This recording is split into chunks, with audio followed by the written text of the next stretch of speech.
نامآوران تاریخ. نامآوران تاریخ.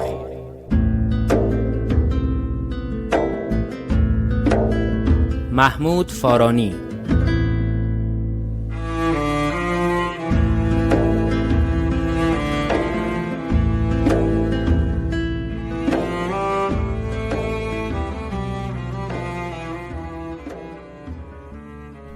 محمود فارانی یکی از نخستین شاعران است که در مسیر شعر نو گام استوار برداشت.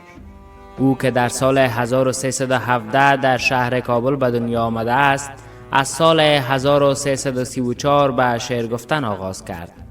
در اوایل شعرگویی نقش پای گذشتگان را تعقیب می‌کرد، اما با درک این مسئله که باید شاعر عصر خودش باشد، روش خود را تغییر داد و در این زمینه نظر دارد که شعر باید دارای اندیشه تازه باشد، حتی اگر در قالب شکسته هم بیان شود، و معتقد است که شعر باید احساس شاعر را در هر قالبی که باشد باید انعکاس دهد. شعری که با الفاظ میانتوهی بازی شده باشد، ولو که تمام ریزکاری‌های فنی را در نظر گرفته باشد.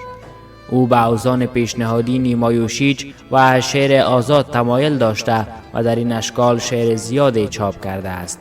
بعضی از اشعار نوی او ترکیب از 4 پاره را احتوا می کند و همین قالب را اکثر شاعران پیشین نوپرداز به کار بردند. پرتو ناید به چشم خیره‌ام، اندر این دنیای بی پایان و تار، نشنوم جز انعکاس بانگ خویش، در دل این خاموشی مرگبار. هر طرف ظلمت فرو گسترده بال، خاموشی افگنده دامن هر کجا.